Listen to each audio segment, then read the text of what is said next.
Todo está ya inventado. Seguro que más de una vez has escuchado esta frase asociada a cualquier aspecto de la vida. A veces nos da la impresión de que todo está ya hecho y de que no hacemos más que volver hacia atrás en el tiempo para recuperar formas y maneras. Sin embargo, junto a esta idea, también convive otra de que si no innovamos, no hay futuro, de que hay que cambiar para progresar. Nosotros no sabemos dónde está la medida, pero sí tenemos claro que los términos absolutos nunca fueron buenos. Por eso, en este episodio, vamos a hablar de innovación constructiva para tratar de averiguar hacia dónde vamos, si hacia adelante o hacia detrás. Yo soy Raquel Aullón y estás escuchando El Abrigo, un podcast de Giveyer Home Experience. Bienvenidos a El Abrigo. Hoy con César Frías.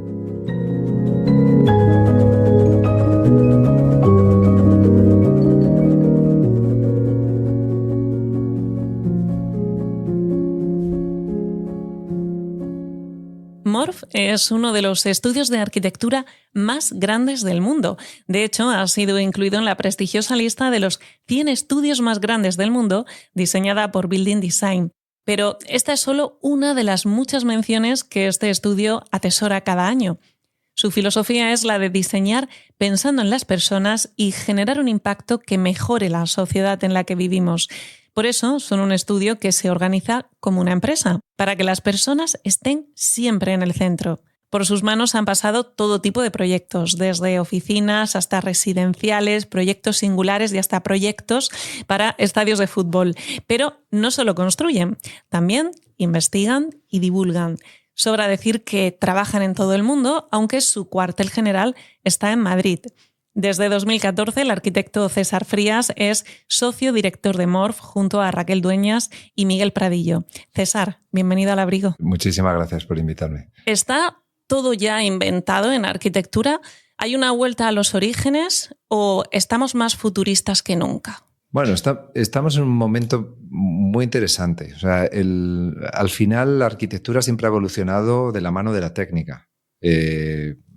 Pasó en el gótico, pasó con los romanos, cuando descubrieron el arco de medio punto, que generó un nuevo tipo de arquitectura. Posiblemente estamos en el momento de un fervor de innovación mayor de la historia de la humanidad, ¿no? Eso por un lado. Por otro lado, está el mercado. Hay mercados que no se pueden permitir pues ciertas innovaciones y otros mercados que al contrario, que te permiten incluir todas estas nuevas innovaciones desde brazos robóticos, producción digital. Hay otro aspecto que es que nunca las tendencias y las modas y las innovaciones se han difundido tan rápido. O sea, antes tardabas décadas para que la imprenta pasara de un país a otro.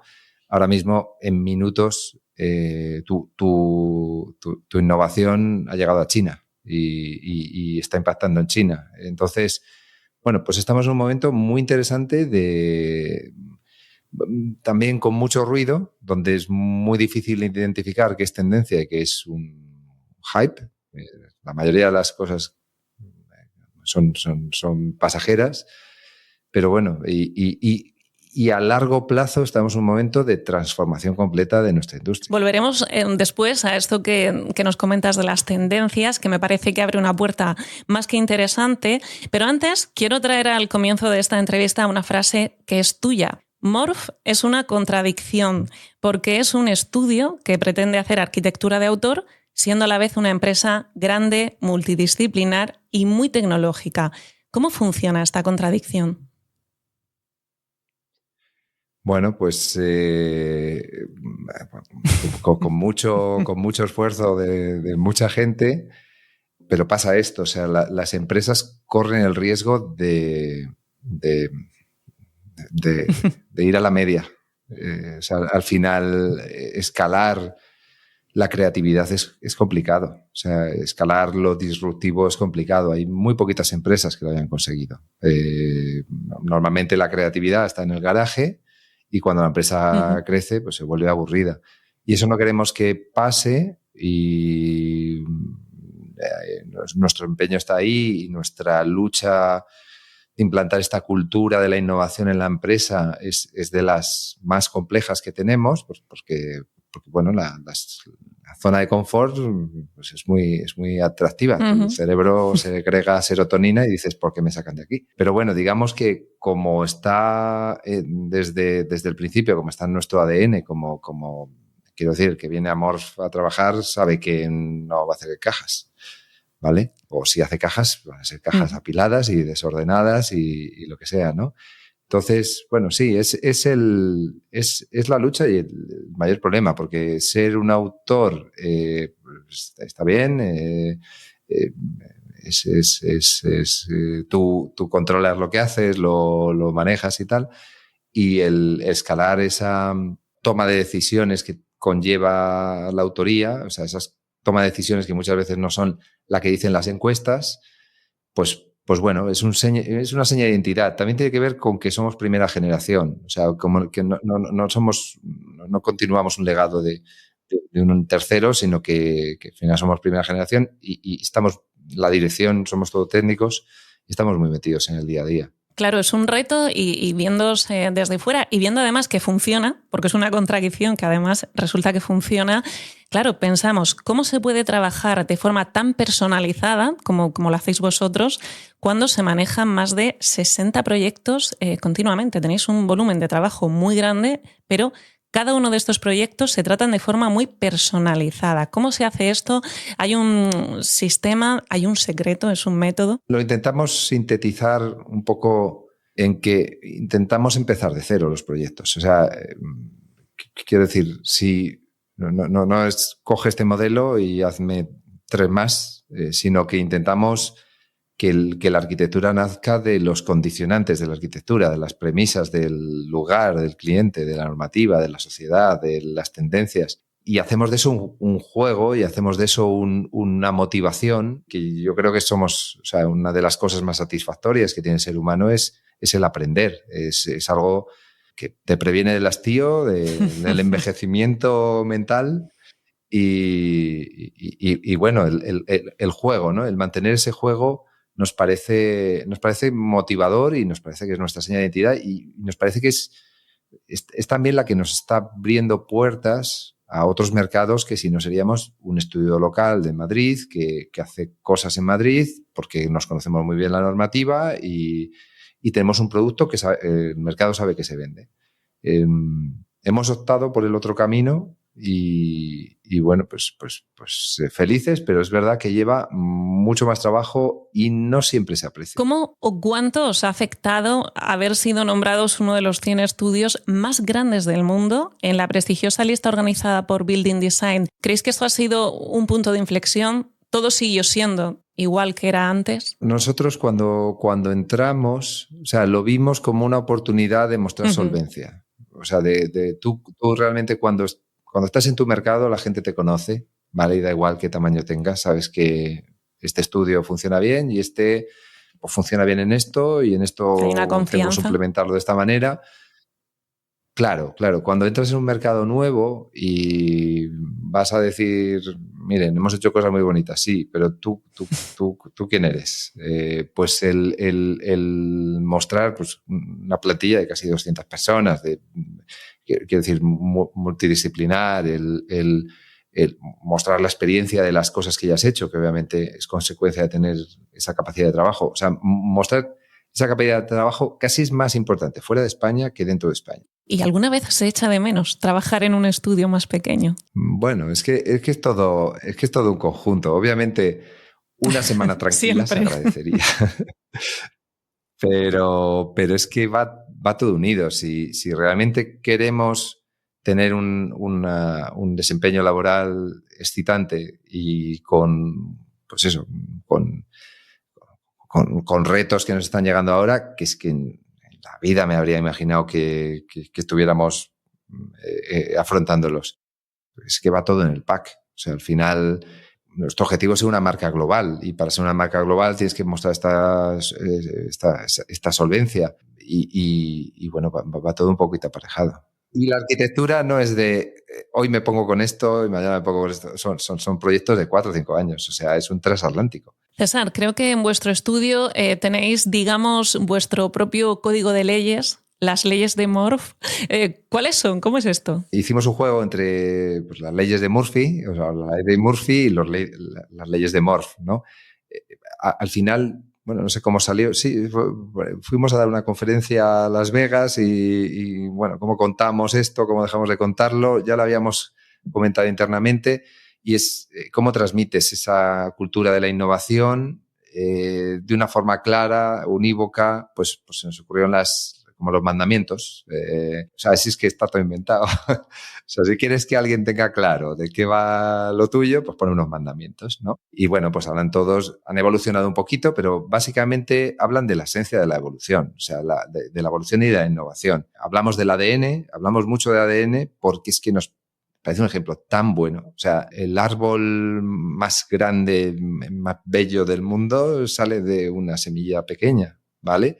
El proyecto más grande y más espectacular del mundo, pues también sale de una idea pequeña, ¿no? Nosotros buscamos eso, ir 2 pasos más atrás que donde se suele estar, pues para buscar ese origen que luego nos va a hacer algo primigenio, algo que no existe, algo diferente, ¿no? Si partes de, yo qué sé, de la Villa Saboya para hacer una casa unifamiliar, te vas a ir a una casa estupenda, ¿vale? Pero no va a ser original, no va a ser radical. Entonces, te tienes que ir a la esencia de lo que es una casa para hacer esa casa diferente, ¿no? Y ahí reside la verdadera innovación. La verdadera innovación, pues es un elemento extraño, es un elemento, joder, pues yo no lo he visto nunca, no sé si va a funcionar, joder, el bloque de al lado se ha vendido fenomenal y pues, no tengo ni idea. Entonces, y si no haces eso, no te pasa como los teléfonos móviles, que también es un muy buen ejemplo, que tu modelo del 2024 es que tiene que ser mejor que el del 2023. No puede ser que tu mejor proyecto, o sea, te vas a Londres, el mejor edificio de todos sigue siendo el Lloyds y tiene 50 años ese edificio.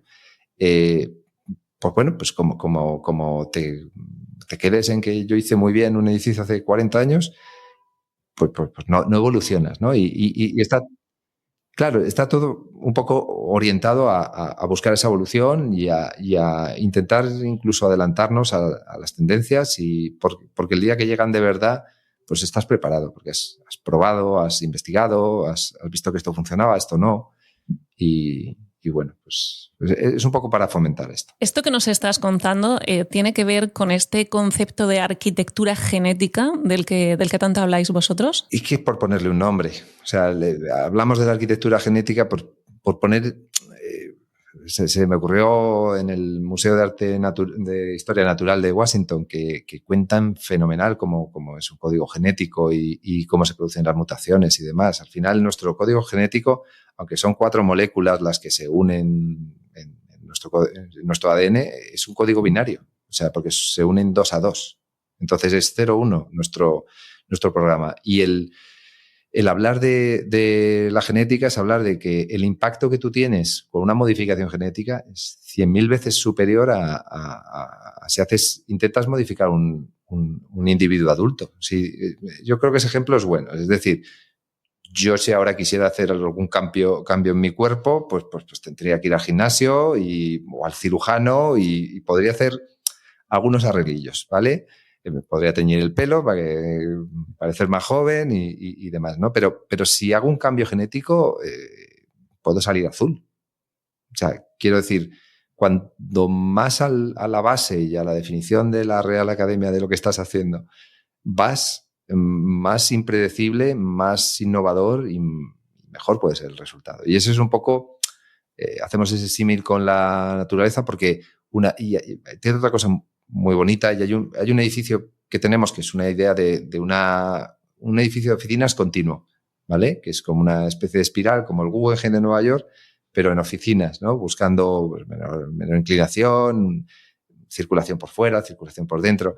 Y es un edificio que una vez tienes la idea, crece solo. Luego, obviamente, hay que dimensionarlo, hay que hacer que cumpla normativa, hay que hacer que se sostenga, hay que hacer que sea estético y demás, pero está todo guiado por esa idea, esa semilla que al final define la esencia y la originalidad de ese edificio. Algo que también diferencia mucho vuestro trabajo es que hacéis mucha investigación, sobre todo del lugar, ¿no?, en el que vais a construir. ¿Por qué es importante y cómo se refleja esto después en los resultados? La arquitectura muchas veces es como una pieza de un puzzle al que estos puzzles grandes que te falta una pieza, siempre se pierde una, ¿no?, antes de acabar el puzzle. Bueno, pues la arquitectura es esa pieza no está suelta, aunque sí que hay arquitectos escultores que magníficos, o sea, aquí en España nos metemos muchísimo con Calatrava, pero yo creo que no se entiende lo que hace Calatrava. O sea, Calatrava es un escultor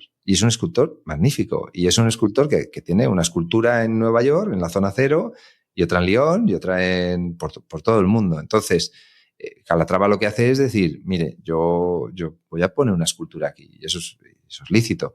Nosotros un poco lo que hacemos es justo lo contrario, es decir, entendemos que estamos construyendo una sociedad que puede ser la nuestra o puede ser otra distinta, puede ser Oriente Medio o puede ser Canadá. No puedes construir lo mismo en Oriente Medio que en Canadá, porque esa sociedad tiene unas tendencias y tiene unos principios diferentes. Incluso en España pasa. O sea, en España somos muy diversos en este aspecto. La localización, pues no es lo mismo que estás en un entorno histórico, con buenas vistas, todo eso te tiene que impactar en el proyecto.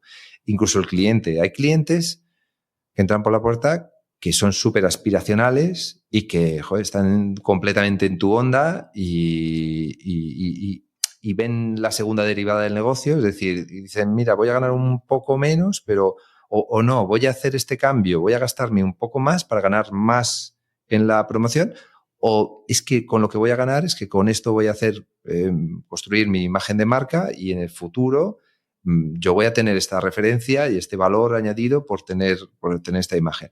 Bueno, pues es importantísimo. La normativa en España, hay zonas, o sea, en Cataluña el que proyecta el volumen es el urbanista. O sea, en Madrid, en Málaga, en general sí tienes un margen de actuación, pero hay en sitios que te lo decide otro. Eso es importantísimo. Y esto me lo decía Cayú, el de Big, me decía, hackear la normativa también es importantísimo. O sea, lo mismo, desmenuzarla, ver por dónde tiene una fisura y meter por ahí la estocada es importantísimo. Y bueno, como ves, es que luego al arquitecto, una vez ha investigado, tampoco te crees que le quedan muchos ángulos libres, ¿no? Si tienes un presupuesto, tienes un cliente que tiene unos gustos, unas filias, fobias y unos objetivos, tienes una localización, tienes un mercado que justo en este sitio, yo qué sé, hay calavisteros baratos. No, en este no hay calavisteros. O llegan las cosas por barco, hay que hacerlo prefabricado porque no hay mano de obra. Pues todo eso, si lo metes al principio y lo metes en ese ADN que decimos, luego no te estampas contra la pared. Si tú dices, yo soy un escultor y voy a hacer esto en este sitio, pues tienes que tener, tienes que ser Calatrava, tienes que tener poquitos edificios en sitios muy concretos, con clientes muy concretos, dispuestos a soslayar todo lo demás. Y nosotros somos un poco de coger todas esas corrientes, canalizarlas y desmenuzar su verdadera esencia, porque muchas veces sale de ahí el proyecto. Claro, al final estáis haciendo un traje a medida y con este sistema habéis hecho muchos proyectos emblemáticos. Yo sé que es difícil, pero ¿hay uno del que estéis más orgullosos? Joder, los que más orgullosos estamos es que todavía no se pueden contar. Todavía no se pueden contar. Ay. Porque, a ver, nuestra historia al final es muy de abajo para arriba. O sea, nosotros, vamos, yo nunca pensé que yo llevaba 10 años de profesión, no había hecho 2 viviendas juntas. O sea, no había hecho una promoción de 2 viviendas. O sea, había hecho cositas pequeñas. En el estudio donde trabajaba, pues que hacíamos bloques de vivienda, pero bloques de viviendas de los de a kilo. Y cuando empezamos con Morf, sí que es verdad que empezamos con arquitectura residencial singular. Yo creo que se nos etiquetó como, oye, pues esta gente hace arquitectura residencial singular y se vende muy bien, son muy comerciales. De ahí nosotros sí que teníamos la voluntad de diversificar e internacionalizar y costó porque el mercado de la arquitectura es muy conservador. O sea, al final había un anuncio en no sé si en los 80, el de Ariel, ¿no? Que había una señora que salía de comprar con su Ariel y decía, te cambio Ariel por 2 de Gabriel, ¿no? Sí, Gabriel sí. era un gag de Martes y 13. Pero, De martes y 13, sí. que se acaban peleando. Pero el cliente normalmente no quiere cambios. O sea, al final, si les funciona su detergente, no quiere cambios. Y entrar en un... O sea, nadie te deja entrar en el mercado de las sedes corporativas, y han hecho 5 sedes corporativas, con lo cual son mercados bastante endogámicos. Y empeñados, pues empezamos nuestro primer proyecto internacional, yo creo que fue hace 5 o 6 años como mucho, que Cronos nos llevó, claro, un cliente de aquí, nos llevó a Lisboa y en cambio ahora mismo estamos estudiando proyectos, no sé, en 7, 8 países, o sea, pero ahora mismo que no han salido del horno todavía. No sé si te voy a cambiar la pregunta por una más fácil o más difícil, pero bueno, de todos estos trabajos que tenéis hechos, de todos estos proyectos, ¿cuál dirías que más os representa si de repente alguien que no conociese vuestro trabajo tuviese que mirar uno de ellos y a través de este proyecto decir, esto es Morph? ¿Cuál sería ese proyecto? A ver, por el que más... o sea, voy a decir por etapas. O sea, nuestro primer proyecto con repercusión fue Prado Pozuelo, un edificio de viviendas que está más bonito ahora que cuando lo hicimos, porque lo han puesto de vegetación fantástico los vecinos. Tope, sí. Terrazas del Lago, que hicimos para Hemoglaciar. Yo creo que aquello fue un salto para nosotros. O sea, ahí impactamos mucho con ese proyecto y yo creo que sigue siendo una referencia ahí en Valdebebas. Bosque de Atocha, que lo hicimos para Acciona, que intentamos hacer un bosque vertical. Al final estoy esperando a que renueven el edificio para poner árboles de verdad, porque en algún momento se cayeron los árboles. Y bueno, ahora sí que nos está dando como un poquito de salto, pues el anteproyecto de la Rosaleda de Málaga, que nos está posicionando pues dentro de otros mercados.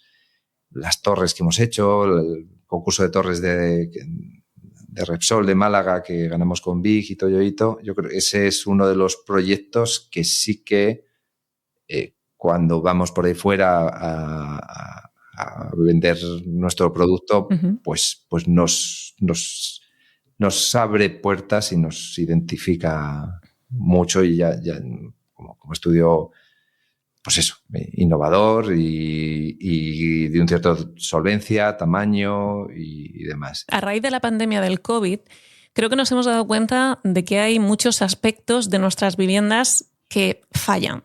Nos faltan espacios al aire libre, terrazas o balcones, luz natural, también espacios quizás para poder trabajar desde casa, tener mejores aislamientos acústicos, entre otras muchas cosas. ¿Crees, desde tu experiencia, que es posible desde ya implantar estos cambios en la vivienda cuando hablamos de edificios? Nos fallan varias cosas. Nos falla también la ciudad. O sea, nos falla también cómo han crecido las ciudades. O sea, eso es. Porque una ciudad en la que tu oficina está a 10 minutos de casa no tiene ningún sentido teletrabajar. Si está 2 horas, pues tiene todo el sentido del mundo. Pero sí, no, estamos un poco atrasados en España en ese tipo de enfoque de vivienda que no solo vivienda, que no solo tu vivienda. Y es más, es que como no se incentiva lo suficiente o no tiene la suficiente generosidad normativa, pues no acaba produciéndose. Yo hay una frase muy tonta que digo, que es que si quieres que algo pase, hazlo rentable. Y ya verás cómo pasa. Entonces, muchos promotores, cuando nos preguntan ¿cómo se hace un build to rent? Le digo, mira, pues se hace con tal porcentaje de residencial, de viviendas, con estas unidades pequeñitas, no sé qué, con tal cantidad de zonas comunes, con un coworking, con un club pues, para montar cumpleaños, con un rooftop, con una piscina, con un tal, con espacios realmente los que hacer vida dentro de tu propio edificio y donde tener, pues eso, si tú tienes un sitio para tu mesa en tu casa, está muy bien porque puedes trabajar bien. Si tienes un coworking en tu edificio, es que puedes tener reuniones en el coworking y puedes tener videoconferencias porque alquilas una sala o puedes dar una charla o presentar algo pues porque hay una sala a la que tú puedes acceder alquilándola.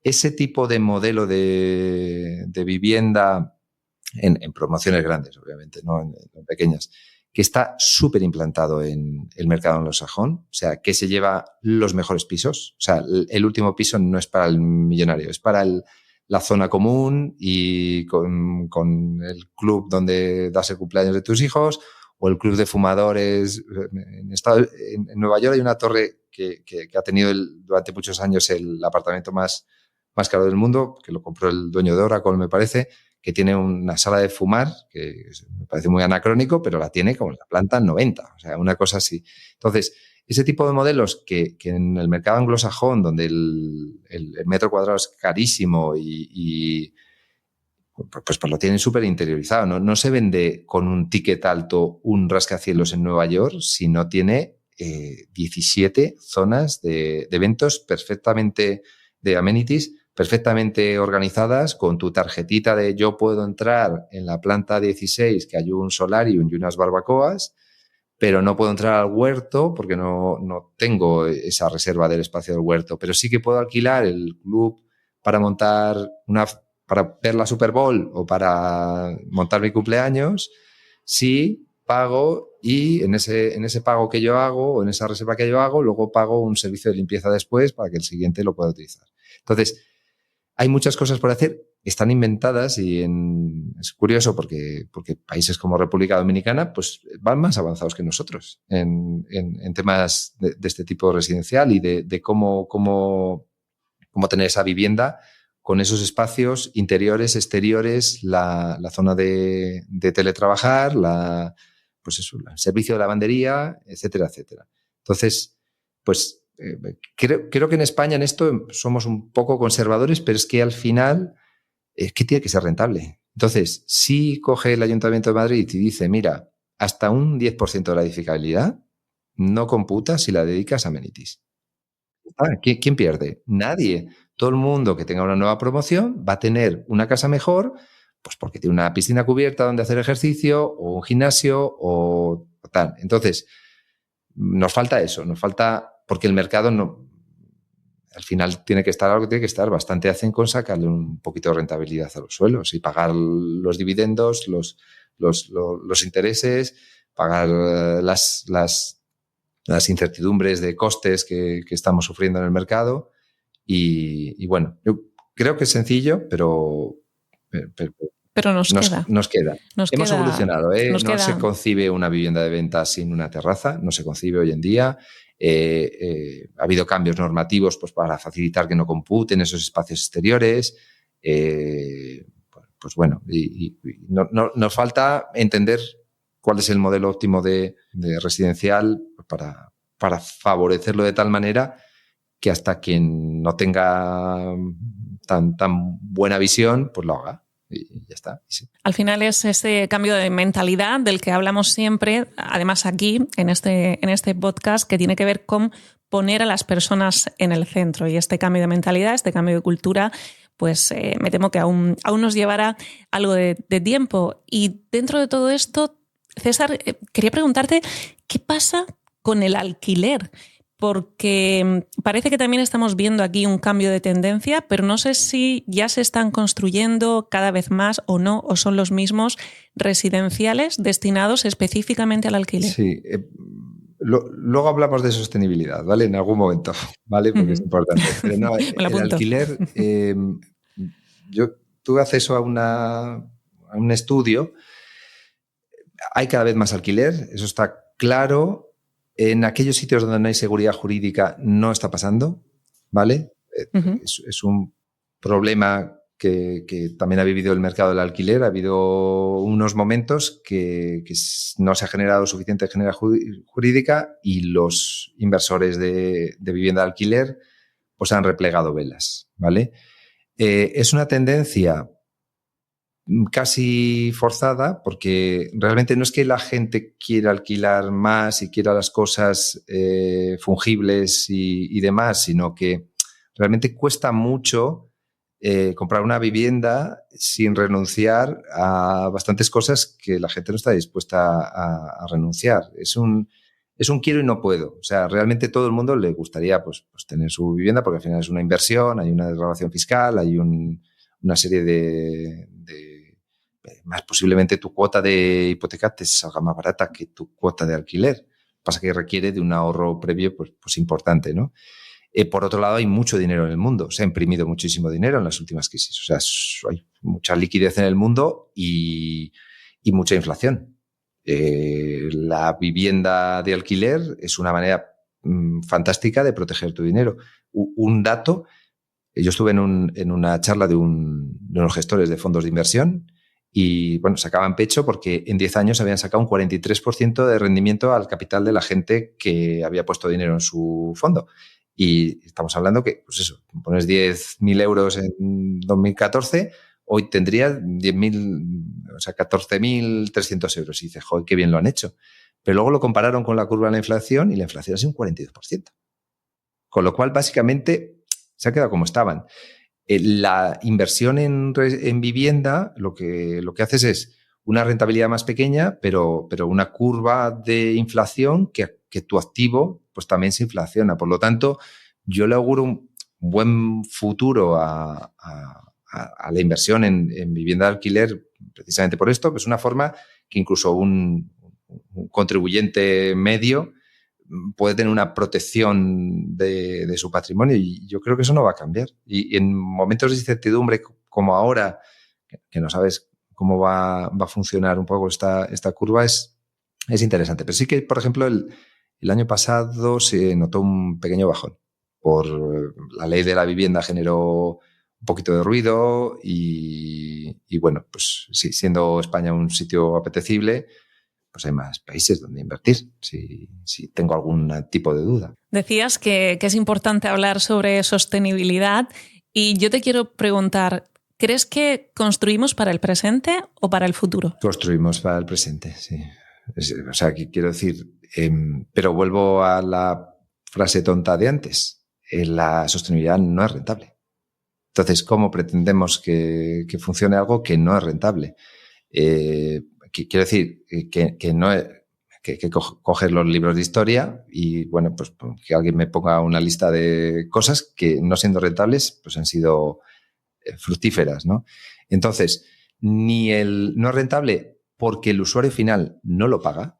O sea, también si tuviéramos una población súper concienciada con el cambio climático, súper concienciada con, oye, hacer las cosas bien, pues posiblemente pues esa población diría, yo pago un 10% más porque mi vivienda, mi oficina, mi coche sea sostenible, pero eso no pasa. Esa es la opción 1. La opción 2 es, yo pongo un ejemplo claro, nosotros en San Sebastián de los Reyes siempre hemos hecho edificios sostenibles, siempre. ¿Porque son más buenas personas? No, porque hay una bonificación cuando tú haces un edificio sostenible.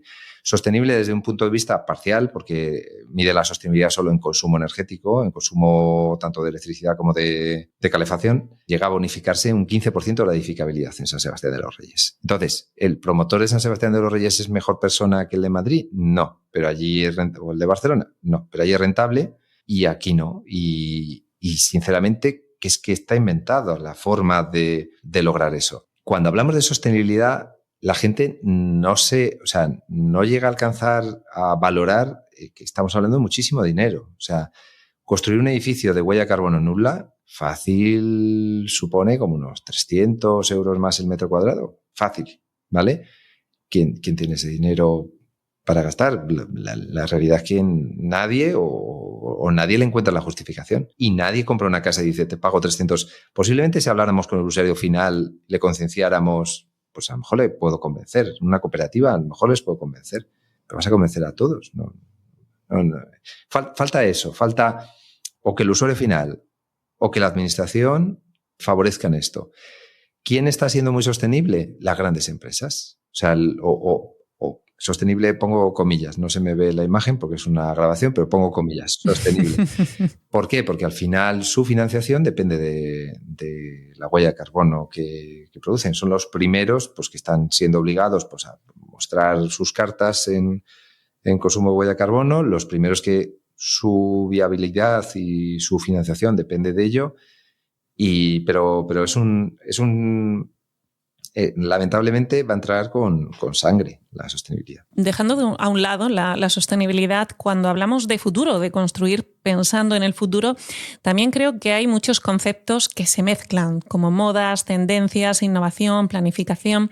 ¿Cómo sabemos dónde poner el foco? Nosotros intentamos proyectar para el futuro. Lo que pasa es que lo que es viable se mantiene y lo que no es viable no. Es la realidad. Cuando nos hemos encontrado a veces hasta que la administración pública, que no debería tener, o sea, no tenía un problema presupuestario, eligió gastar algo menos de dinero pero hacer una solución menos sostenible, lo cual, o sea, el funcionario que lo decidió tenía en su esquema mental que era más importante ahorrar dinero que invertir en el futuro. Y eso es a alguien que no le duele el bolsillo, ¿vale? Al que le duele el bolsillo, pues le cuesta. Pero quiero decir, yo soy muy fan del marco Levels que ha sacado la Comunidad Europea. Me parece brillante la forma en la que han definido la sostenibilidad y la forma en la que la están articulando, porque incluye estas cosas. Es decir,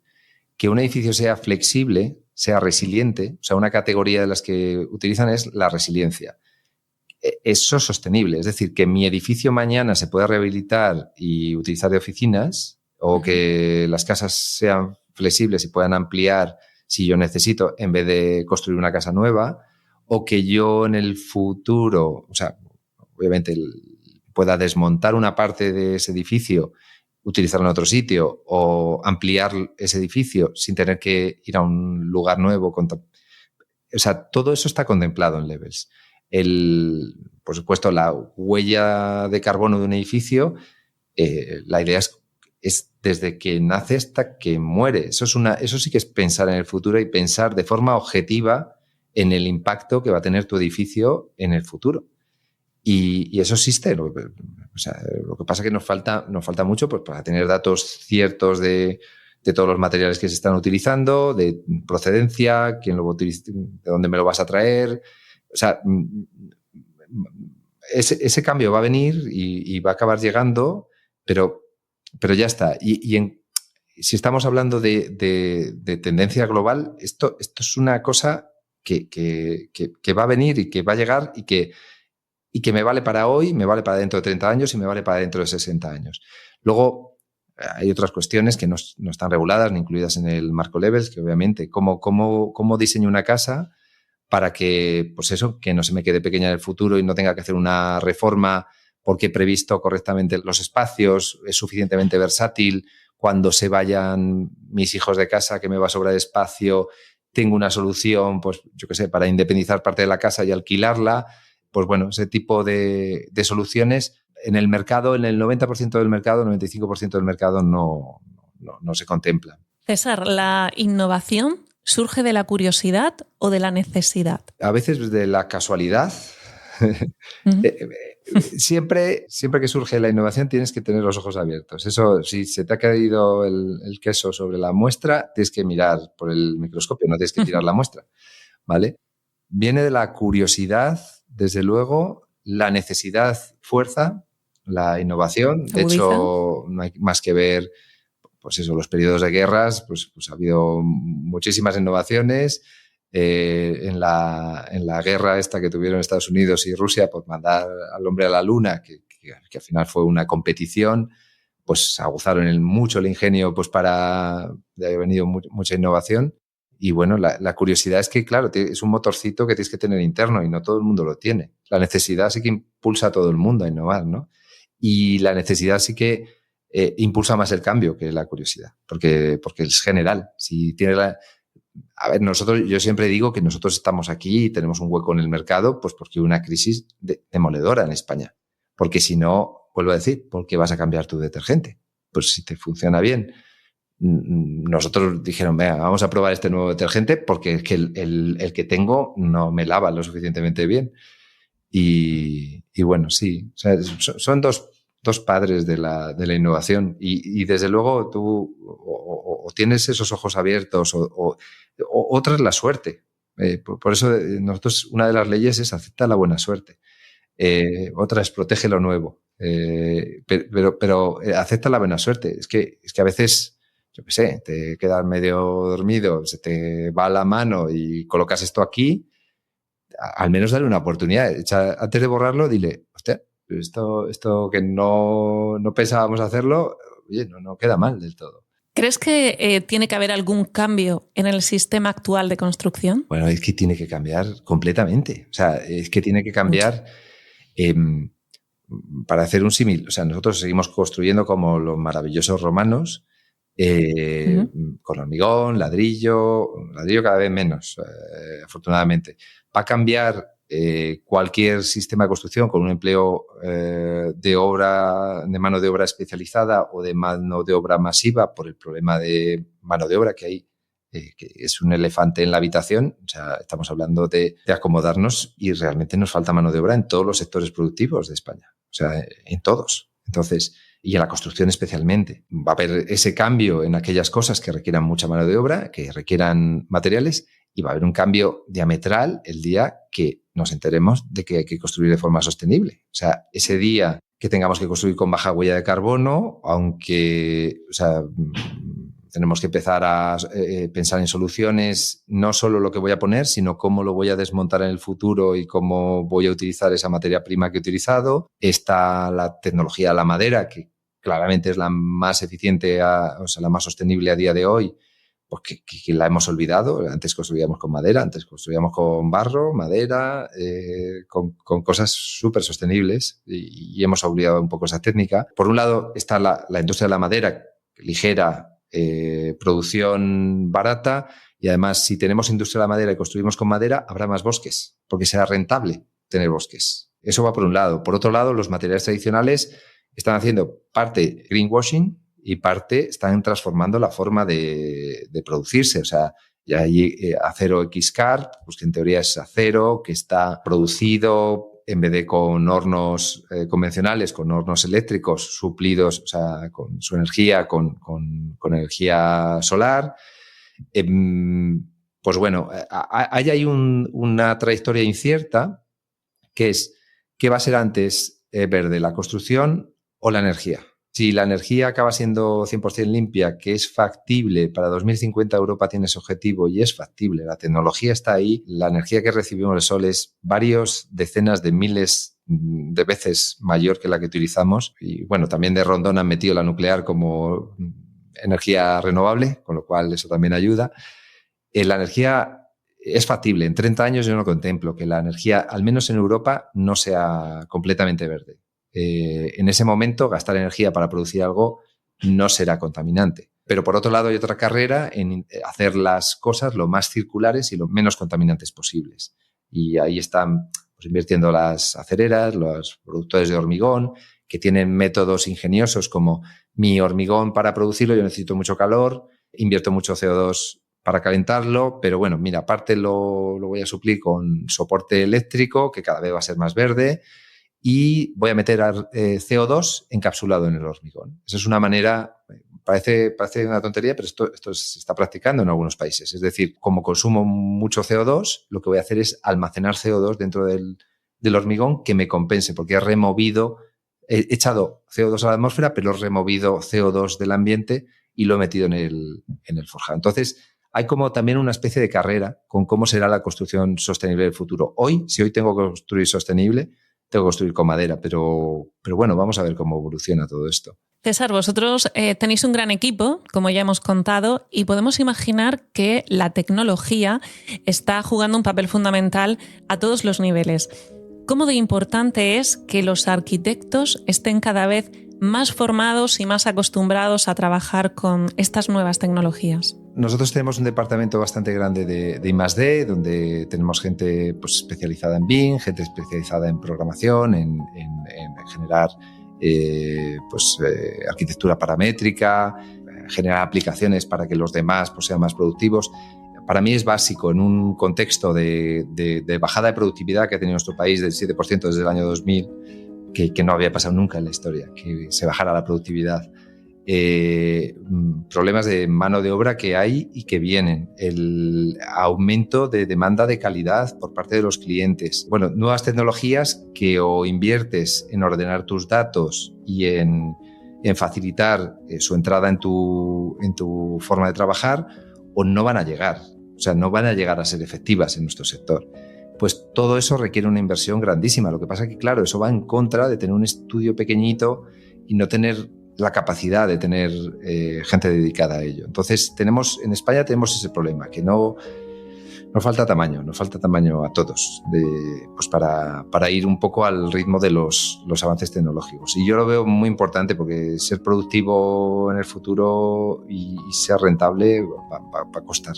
Pues con eso nos quedamos, nos esperan muchos cambios, tenemos todavía mucho camino por delante y tenemos que estar preparados para ello.